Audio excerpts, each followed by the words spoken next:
السلام علیکم ورحمۃ اللہ وبرکاتہ ان الحمد للہ والصلاة والسلام علی رسول اللہ اما بعد۔ رمضان کا آخری عشرہ نہایت ہی قیمتی آخری 10 راتیں ہیں۔ انسان کیا کرے ان 10 راتوں میں، کیا کچھ کرے، یہ بڑی قیمتی ہی راتیں ہیں۔ نبی علیہ الصلوۃ والسلام کیا کرتے تھے، انشاءاللہ میں اس ایپیسوڈ میں، اس ویڈیو میں آپ کے سامنے کچھ اعمال رکھنا چاہوں گا۔ نبی علیہ الصلوۃ والسلام کے بارے میں آتا ہے کہ کانا رسول اللہ صلی اللہ علیہ وسلم اذا دخل العشر، کہ نبی علیہ الصلوۃ والسلام جب یہ آخری عشرہ داخل ہوتا تو شد مئزرہ، تو آپ اپنا تہبند جو ہے وہ کس لیتے، اور وہ احیا لیلہ، اور اپنی رات کو زندہ رکھتے، اور وایقظ اہلہ، اور اپنے اہل و عیال کو جگاتے۔ تو یہ 3 اعمال نبی علیہ الصلوۃ والسلام کے ذکر خصوصاً اس آخری عشرے میں کے تعلق سے جو ہے وہ آتے ہیں احادیث میں۔ پہلی بات، نبی علیہ الصلوۃ والسلام اپنا تہبند کس لیتے۔ اس کے 2 معنی کیے گئے ہیں۔ پہلی بات تو یہ ہے کہ پہلا معنی یہ ہے کہ آپ صلی اللہ علیہ وسلم، یہ کنایا ہے کہ آپ صلی اللہ علیہ وسلم اپنے بیوی سے جو تعلقات ہیں، جو ایک شوہر اور بیوی کے ہوتے ہیں، وہ تعلقات کو موقوف کر دیتے۔ یعنی آپ دیکھیں یہ جائز ایک انسانی ضروریات ہیں۔ یہ آخری عشرہ جب داخل ہوتا تو آپ صلی اللہ علیہ وسلم ان تعلقات کو بھی موقوف کر دیتے۔ تو آپ مجھے بتائیں کہ پھر وہ فضولیات، دوستوں میں بیٹھنا اور گپے لگانا اور رات کو برباد کرنا شاپنگ میں اور خرید و فروخت میں، یہ کہاں کی عقل مندی ہے؟ یہ کہاں کی عقل مندی ہے؟ نبی علیہ الصلوۃ والسلام کی احادیث ہیں کہ جو شخص ان راتوں سے محروم ہو گیا وہ واقعی محروم ہے۔ اب دیکھیں ان رات میں ایک لیلۃ القدر کی رات ہے کہ جس کا ثواب 1000 راتوں سے بہتر ہے، 1000 مہینوں سے بہتر ہے، 1000 مہینوں سے خیر من 1000 شہر۔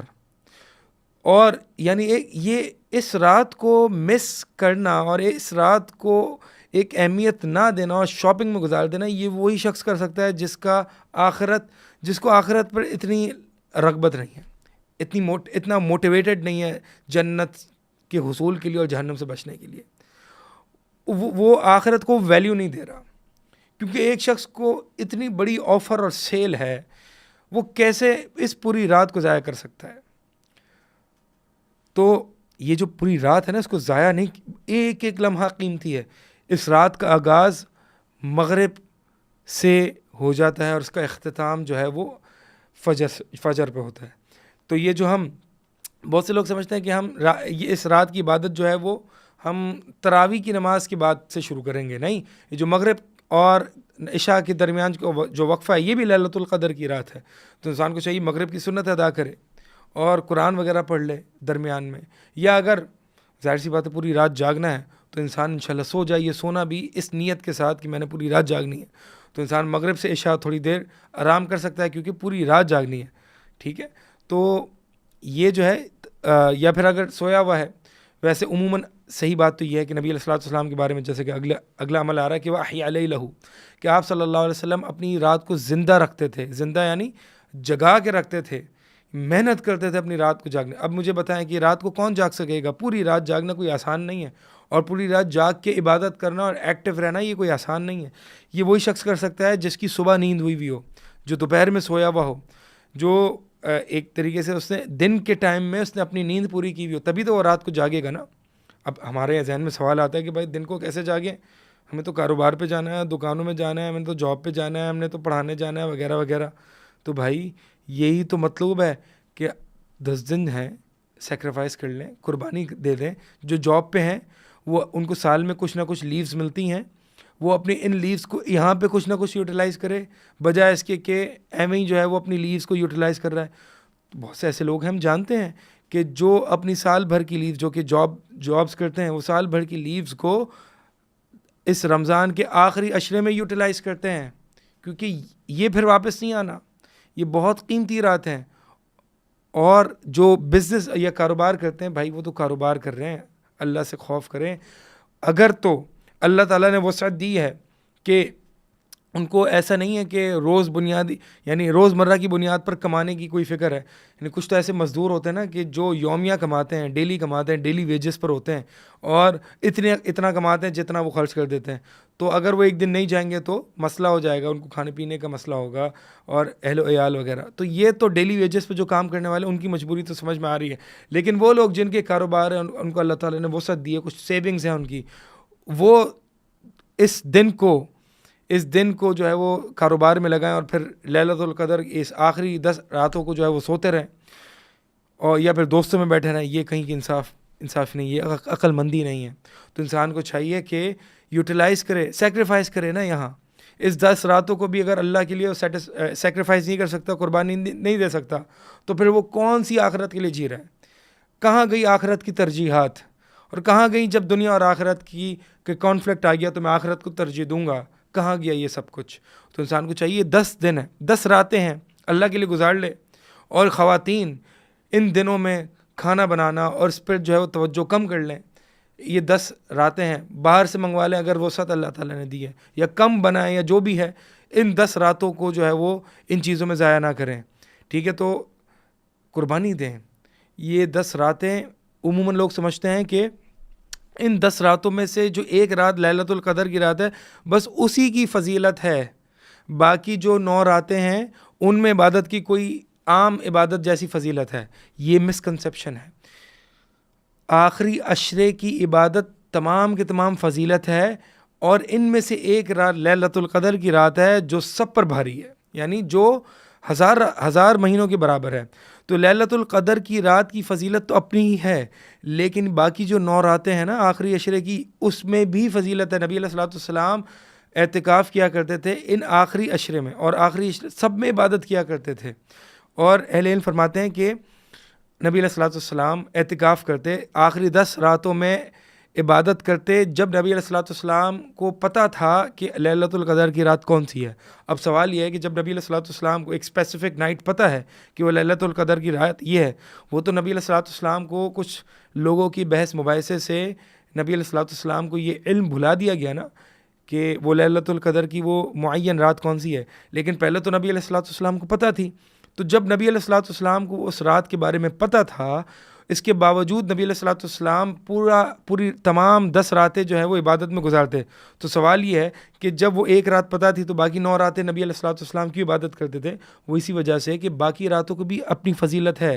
یعنی باقی راتوں کی عبادت جو ہے وہ رمضان کی جو پہلی 20 راتیں ہیں اس سے کئی گنا افضل ہے، اور آخری 10 راتوں میں جو سب سے افضل رات ہے وہ لیلۃ القدر کی رات ہے. تو یہ مراد نہیں ہے کہ بس لیلۃ القدر کی ایک رات کو میں عبادت کر لوں. بہت سے لوگوں کے ذہن میں یہ بھی مسکنسیپشن ہوتا ہے کہ لیلۃ القدر بس 27ویں ہے اور بس میں 27ویں کو عبادت کر لوں گا. نہیں، ایک تو بات یہ ہے کہ ہمیں پتہ نہیں ہے کہ لیلۃ القدر 27ویں ہے یا 23ویں ہے یا 21ویں ہے. 10 دنوں میں سے کوئی بھی رات ہو سکتی ہے، اور ان 10 دنوں میں، ان 10 راتوں میں جو سب سے زیادہ چانسز ہیں وہ طاق راتوں کے ہیں، اور ان طاق راتوں میں سب سے زیادہ چانسز ہیں وہ 27ویں کے ہیں. بعض اہل علم کے نزدیک 25 کے ہیں، بعض اہل علم کے نزدیک 23ویں کے. ہر سال جو ہے وہ تبدیل ہوتی ہے، اہل علم فرماتے ہیں. الغرض ان 10 راتوں کو آپ لگا لیں، یہ چھوڑ دیں کہ کون سی ہے نشانیاں دیکھوں اور میں اس کو چھوڑ دیں. دل کے ساتھ، مطلب ایک دل جوئی کے ساتھ، موٹیویشن کے ساتھ ان 10 راتوں کو ضائع نہ کریں. ان کی اپنی ایک فضیلت ہے. تو الغرض اس حدیث پہ تھے نبی علیہ الصلوۃ والسلام کیا کرتے تھے کہ اپنا تہبند کس لیتے تھے. ایک معنی میں نے آپ کو بتایا کہ یہ ایک ہم بستری سے کنایت ہے کہ ہم بستری کو نبی علیہ الصلوۃ والسلام ازواجی تعلقات ہیں اس کو جو ہے وہ ترک کر دیتے تھے. کیونکہ یہ قیمتی لمحات ہیں، بس صرف عبادت میں ہی گزرے. دوسرا معنی شد میں ذرہو کہ یہ ہے کہ یعنی ایک کنایا ہے کہ اللہ کے نبی علیہ الصلوۃ والسلام فلی پریپیئرڈ ہوتے تھے. یعنی تہبند کس لینا یعنی اللہ کے نبی علیہ الصلوۃ والسلام مینٹلی اور فزیکلی تیاری کر لیتے تھے، بالکل پریپیئرڈ ہوتے تھے. اب یہ مینٹل اور فزیکل دونوں پریپریشن چاہیے. انسان فزیکلی پریپیئرڈ ہوگا لیکن مینٹلی جو ہے اس کا ذہن کہیں دنیا میں اور یہاں وہاں لگا ہوا ہوگا. نہیں، دونوں اعتبار سے انسان کا فوکس چاہیے عبادت میں. دوسرا جو نبی علیہ الصلوۃ والسلام کا عمل ہے اس پہ بھی کچھ بات ہو چکی ہے، اور وہ یہ ہے کہ وہ احیا لیلہ، کہ نبی علیہ الصلوۃ والسلام اپنی رات کو زندہ رکھتے تھے، جگاتے تھے، اور پوری رات اللہ کے نبی علیہ الصلوۃ والسلام عبادت میں گزارتے تھے. تیسرا عمل جو ہے وہ نبی علیہ الصلوۃ والسلام کا کیا ہے؟ وَأَيْقَظَ أَهْلَهُ، آپ صلی اللہ علیہ وسلم اپنی اہل و عیال کو جگاتے تھے. بہت سے لوگ خصوصاً مرد حضرات یا خصوصاً عورتیں، مرد حضرات یا عورتیں، ان میں سے کچھ لوگ ایسے ہیں کہ جو یہ سمجھتے ہیں کہ بس میں عبادت کر لیتا ہوں یار، گھر والے جو بھی ہے کریں، مجھے اس سے کیا. تو اللہ کے نبی علیہ الصلوۃ والسلام یہ فکر ہوتی تھی کہ میں گھر والوں کو بھی جگاؤں. تو آپ صلی اللہ علیہ وسلم گھر والوں کو بھی جگا کے رکھتے تھے، کیونکہ میں تو کر ہی رہا ہوں، میرے گھر والے بھی عبادت میں شریک ہوں، وہ بھی عبادت کریں، وہ بھی اس کو ضائع نہ کریں. تو انسان کو چاہیے کہ یہ بھی ایک عبادت ہے کہ گھر والوں کو جگا کے رکھے، گھر والوں کو جگائے. ٹھیک ہے، تو یہ ایک طریقے سے سیلفشنس ہے کہ انسان یہ سمجھے کہ بس میں عبادت کر لوں، میرے گھر والوں کو چھوڑ دوں. نہیں نہیں، ان کو بھی عبادت کا حکم دیں. اور اسی طرح ایک اور عمل دیگر احادیث میں اما عائشہ رضی اللہ تعالیٰ عنہ کی حدیث میں آتا ہے کہ نبی علیہ الصلوۃ والسلام سے وہ پوچھتی ہیں یا رسول اللہ جب میں لیلۃ القدر کی رات کو پاؤں تو کیا کہوں؟ اللہ کے نبی علیہ الصلوۃ والسلام نے یہ بڑی عظیم دعا سکھائی، اللہم انک عفو تحب العفو فاعف عنی. اب آپ دیکھیں اس عظیم ترین سال بھر کی جو سب سے بڑی رات ہے وہ لیلۃ القدر کی رات ہے. آپ صلی اللہ علیہ وسلم نے ایک چن کے جو عمل بتایا اما عائشہ کو، وہ کیا ہے؟ وہ یہ دعا ہے کہ اللہ تو درگزر کرنے کو پسند کرتا ہے، تو معاف کرنے والا ہے، تو پسند کرتا ہے معاف کرنے کو، تو میرے گناہوں کو بخش دے، معاف کر دے. یعنی اگر اپنے اس گول میں کامیاب ہو گیا، ایک بندہ اپنے آپ کو بخشوانے میں کامیاب ہو گیا کثرت سے دعاؤں میں، عموماً دعا ہاتھ اٹھا کے اللہ تعالیٰ سے دعا کریں اللہم انک عفو تحب العفو فاعف عنی، سجدوں میں دعائیں کریں، تشہد میں دعائیں کریں، جہاں جہاں جو دعائیں کا مقام ہے، اپنی تمام دعاؤں میں اس دعا کو لازماً تکرار کے ساتھ ریپیٹڈلی یہ دعا کرتا رہے. اور اسی طرح ایک اور عمل وہ یہ ہے کہ مسجدوں کو لزوم المساجد، مسجدوں کو لازم پکڑنا. مسجدوں کو لازم پکڑنا یہ دو طریقے سے، ایک تو اعتکاف ہے اور ایک بغیر اعتکاف کے. اعتکاف ہم سب جانتے ہیں کہ نبی علیہ الصلوۃ والسلام کا جو سنت والا اعتکاف ہے وہ آخری 10 دن پورا اعتکاف ہے. اور اسی طرح ایک دن کا بھی اعتکاف ہو سکتا ہے، 2 دن کا بھی، 3 دن کا بھی. کم سے کم جو اعتکاف ہے وہ 1 دن یا 1 رات ہے. جیسے کہ عمر بن خطاب رضی اللہ تعالیٰ عنہ نبی علیہ الصلوۃ والسلام کے پاس آئے اور عرض کیا کہ یا رسول اللہ میں نے دور جاہلیت میں 1 رات کے اعتکاف کی نظر مانی تھی، تو 1 رات کی اعتکاف. تو اس سے پتہ چلا کہ 1 رات کا اعتکاف یعنی غروب شمس سے، غروب آفتاب سے لے کر طلوع آفتاب تک جو ہے وہ، یا فجر صادق تک جو ہے وہ، فجر کی نماز تک، یہ پوری 1 رات ہے. یہ منیمم پیریڈ ہے اعتکاف کا. یا پھر فجر سے لے کر یعنی فجر کی نماز سے لے کر طلوع آفتاب تک، افطار تک جو ہے وہ، غروب آفتاب تک، غروب آفتاب تک، افطار تک جو ہے وہ اس نے اگر وہ اعتکاف کرتا ہے تو یہ بھی کم سے کم منیمم پیریڈ ہے اعتکاف کا. تو یہ منیمم پیریڈ ہے، یا 1 دن یا 1 رات یا 2 یا 3 یا 4 یا 5 جتنا بھی جو ہے وہ اعتکاف کر سکتا ہے. سنت جو ہے وہ 10 دن ہے اور یہ بھی جائز ہے. اور اس کے علاوہ اگر ایک بندہ اعتکاف نہیں کر سکتا تو کم از کم مسجدوں کو لازم پکڑے بغیر اعتکاف کی. مثال کے طور پر فجر کی نماز کے بعد سے لے کر جو ہے وہ طلوع آفتاب تک بیٹھا رہے، یہاں تک کہ وہ چاشت کی صلاۃ الضحیٰ پڑھے، اللہ کا ذکر ادا کرتا رہے نماز فجر کے بعد. اسی طرح اگر کوئی شخص جو ہے وہ عصر کی نماز کے بعد بیٹھا قرآن پڑھتا رہے یہاں تک کہ افطاری کر لے وہاں. تو مقصد یہ ہے کہ ان 10 راتوں میں جو ہے وہ مسجدوں میں ٹائم گزارے. ہاں، اپنی پرائیویٹ عبادت کو بھی ایک ٹائم دے اور پرائیویٹلی عبادت بھی کرے، ان میں دعائیں مانگے اللہ تعالیٰ سے. بہت سے لوگوں کو جو ہے نا دعائیں مانگنا بہت بھاری لگتا ہے، اور ایک دعا مانگنا بس ان پہ ایسا ہے کہ بس دعا مانگ لی 1-2 منٹ اور ان پر ایک بوجھل سا محسوس ہونے لگتا ہے، ایک برڈن سا فیل ہونے لگتا ہے. وہ اس لیے ہوتا ہے کہ وہ یہ سمجھتے ہیں کہ میں دعا کیا مانگوں، دعائیں مانگتا رہوں بس، ایک طریقے سے وہ بورنگ سا اس کو محسوس ہوتا ہے. تو یہ بات یاد رکھیے کہ اللہ کے نبی علیہ الصلوۃ والسلام کی حدیث ہے کہ جب بندہ دعا کرتا ہے اس کو 3 میں سے کوئی ایک چیز عطا کی جاتی ہے. ایک تو اس کو جو دعا کر رہا ہے اس کو وہی چیز عطا کی جائے، دوسرا اس جیسی کوئی مصیبت اس کو ٹال دیا جائے، تیسری چیز جو ہے وہ قیامت کے دن اس کے لیے ذخیرہ اندوز کر دیا جائے اس دعا کا جو ہے وہ ثواب. تو یہ جو ہے دعا، یعنی عمر بن خطاب غالباً رضی اللہ تعالیٰ عنہ نے کہا نا پھر تو ہم بہت زیادہ دعائیں کریں. یعنی دعا اگر ہمیں وہ مل نہیں رہی جو ہم مانگ رہے ہیں تو کم از کم اس میں خیر تو ہے ہی، اجر و ثواب تو ہے ہی، پھر بھی بہت زیادہ ہے، کچھ نہ کچھ تو ہے ہی. تو اللہ کے نبی علیہ الصلوۃ والسلام نے فرمایا، یعنی عمر بن خطاب نے کہا پھر تو ہم بہت زیادہ دعائیں کریں. تو اللہ کے نبی علیہ الصلوۃ والسلام نے فرمایا کہ اللہ جو ہے وہ بہت زیادہ نوازنے والا، اللہ کے پاس خزانوں کی کمی نہیں ہے. تو یہ دعاؤں کو تعبد کی حیثیت دے نا انسان، یعنی جیسے کہ انسان نماز پڑھتا ہے، نماز پڑھا اللہ کی عبادت کرا، تو یہ دعا بھی عبادت ہے، تعبد ہے، اللہ کے سامنے گر گرانا ہے، اللہ کو پسند ہے۔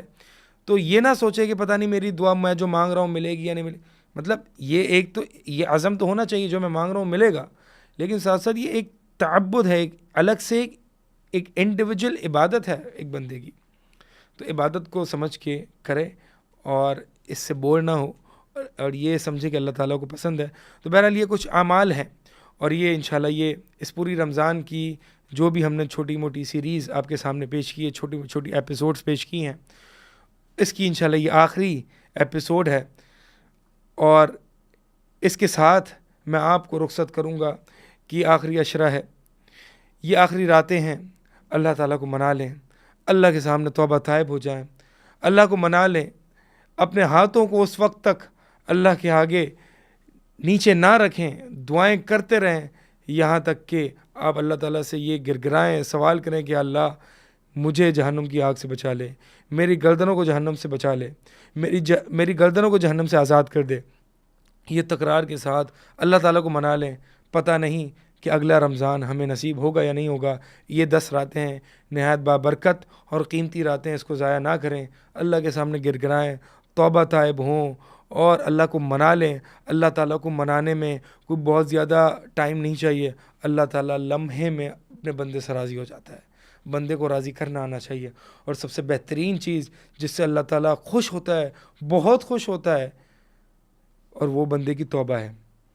اللہ تعالیٰ اپنے بندے کی توبہ سے اتنا خوش ہوتا ہے، آپ نے حدیثیں سن رکھی ہوں گی کہ وہ شخص جس کے جو ایک خالی ایک صحرا میں نکلتا ہے، اس کی سواری اس کے پاس ہوتی ہے، اس پر اس کا کھانے پینے کا سامان ہوتا ہے، ایک جگہ ریسٹ کے لیے، آرام کے لیے رکتا ہے، سواری گم ہو جاتی ہے، آنکھ کھولتا ہے دیکھتا ہے سواری نہیں ہے، ڈھونڈتا ہے اپنی سواری کو، نہیں ملتی، موت کا انتظار کرنے لگتا ہے، شدت بھوک اور پیاس ہے، ایک درخت کے سائے میں آ کے لیٹ جاتا ہے، آنکھ لگتی ہے، آنکھ دوبارہ سے کھلتی ہے، دیکھتا ہے وہ سواری، وہ کھانے پینے کی تمام چیزوں کے ساتھ اس کے سامنے حاضر ہے، اتنا خوش ہوتا ہے کہ اللہ تعالیٰ سے کہتا ہے کہ اللہ تو میرا بندہ، میں تیرا رب، یعنی اس کو اپنی زبان پر کنٹرول نہیں ہوتا۔ نبی علیہ الصلوۃ والسلام فرماتے ہیں اللہ تعالیٰ اپنے بندے کی توبہ سے اس شخص سے بھی زیادہ خوش ہوتا ہے۔ تو صدق دل سے اللہ کی طرف رجوع کرتے ہوئے، اللہ کی طرف توبہ طائب ہوتے ہوئے، لمحے بھر میں ایک انسان اللہ کو منا سکتا ہے۔ اللہ کو منا لیں، اللہ کو راضی کر لیں، اگلا رمضان نصیب ہو یا نہ ہو، اللہ تعالیٰ سے دعائیں کہ اللہ تعالیٰ جو بھی ہمیں اللہم بلغنا لیلۃ القدر، اے اللہ ہمیں لیلۃ القدر کی عبادات اس تک پہنچا دے، ہمیں توفیق دے کہ ہم لیلۃ القدر میں تجھے منا کے، تجھے خوش کر کے، تجھے راضی کرنے کی توفیق عطا فرمائے۔ اقول قولی ھذا استغفر اللہ لی ولکم۔